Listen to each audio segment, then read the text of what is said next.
Всем привет! Сегодня в обзоре часы Casio. Модель называется SJW500H.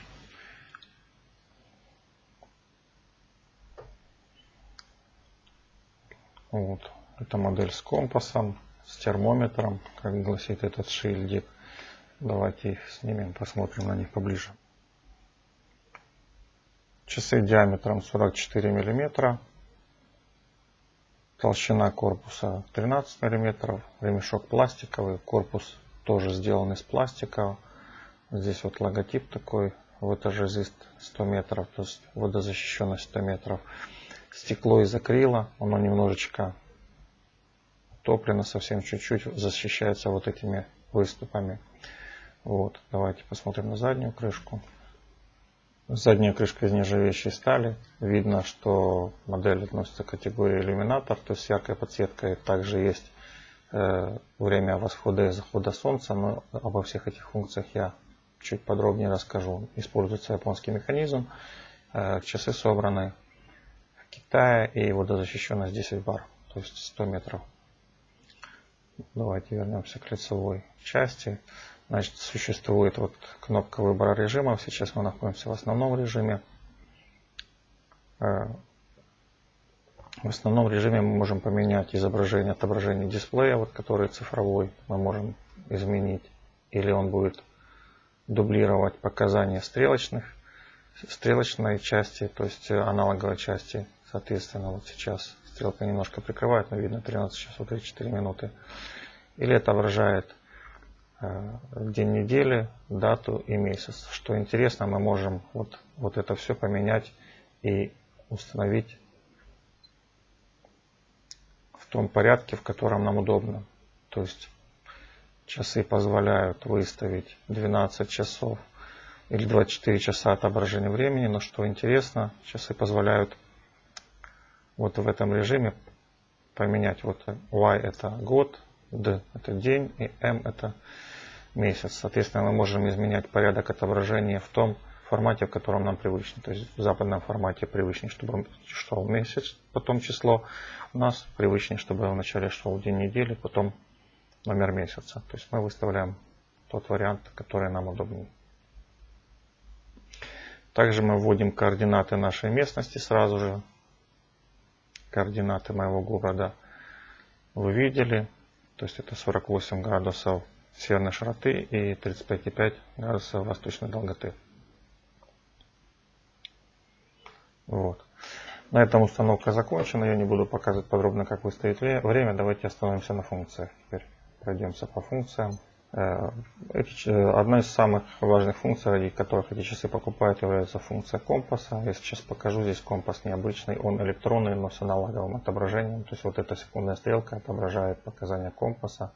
Здесь есть отдельная кнопка, написано компас. Давайте посмотрим, что произойдет, когда я нажму эту кнопку. Сразу скажу, что север вот где-то в этом направлении, вот где-то здесь. Вот вы видите.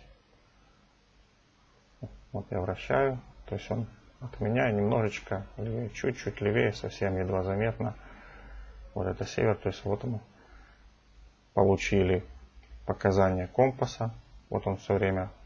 А на дисплее отражается азимут нашего движения. Через некоторое время часы возвращаются в режим отображения секунд. Вот они сейчас сами запустятся автоматически, когда секунды дойдут до нужной точки. Вот такая, в общем-то, достаточно интересная функция.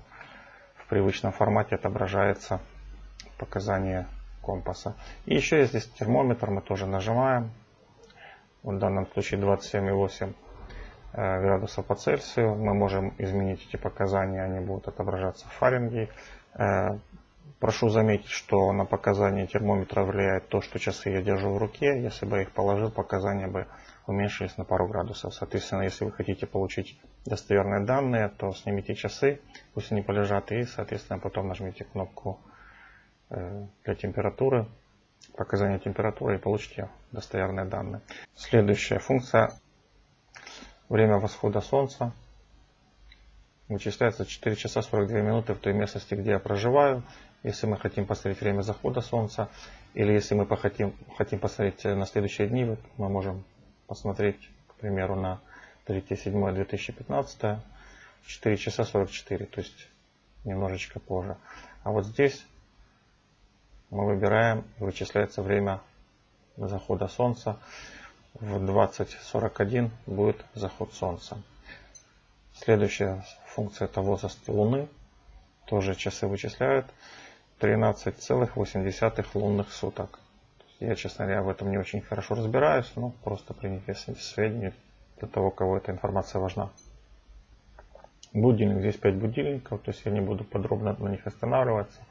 То есть каждый будильник независимо мы можем выставить на нужное время.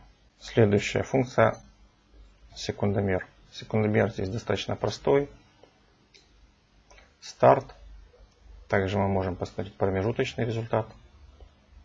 То есть сплит. Это раздельное время. Дальше нажатием этой же кнопки мы возвращаем в отображение дисплея. То есть секундомер при этом работает. Обратите внимание, все мигает. Обратите внимание, сейчас показания. То есть вот секундомер все это время продолжал работать. Стоп. Окончательный стоп, финиш и сброс. Дальше таймер. Таймер тоже я не буду показывать. Он очень простой, с однократным повтором. То есть устанавливаем время, минуты, секунды. Нажимаем. Старт. По достижении идет 10-секундный сигнал. Не буду показывать подробно, в общем-то. Следующая функция — это мировое время. То есть выбираем нужный нам город. Например, Чикаго. И в нижнем дисплее у нас отражается текущее время в данный момент в том городе, в котором мы выбрали. Соответственно, это функция мирового времени. Все, теперь я покажу часы на руке. Часы, в общем-то, легкие, 55 или 56 грамм. Я не стал их дополнительно взвешивать, потому что они действительно легкие. И посмотрим, как работает здесь подсветка. Вот часы на руке. Повторю, моя рука, диаметр запястья 18 сантиметров, потому что многие спрашивают, а я не в каждом видео это повторяю. То есть, в общем-то, рука небольшая, но тем не менее часы очень комфортные, легкие. И даже на такой небольшой руке смотрится не крупным. И теперь осталось нам посмотреть подсветку. Давайте это сделаем. Вот так работает люминофор. Люминофор нанесен на часовую и минутную стрелку, а также на часовой метке. Но на часовой метке он достаточно слабенький такой. И теперь сама подсветка. Подсветка яркая. Используем яркий светодиод, но подсвечивается только цифровая часть. Вот и все, на этом обзор заканчиваю. Всем спасибо, пока. Ставьте лайки. До новых видео.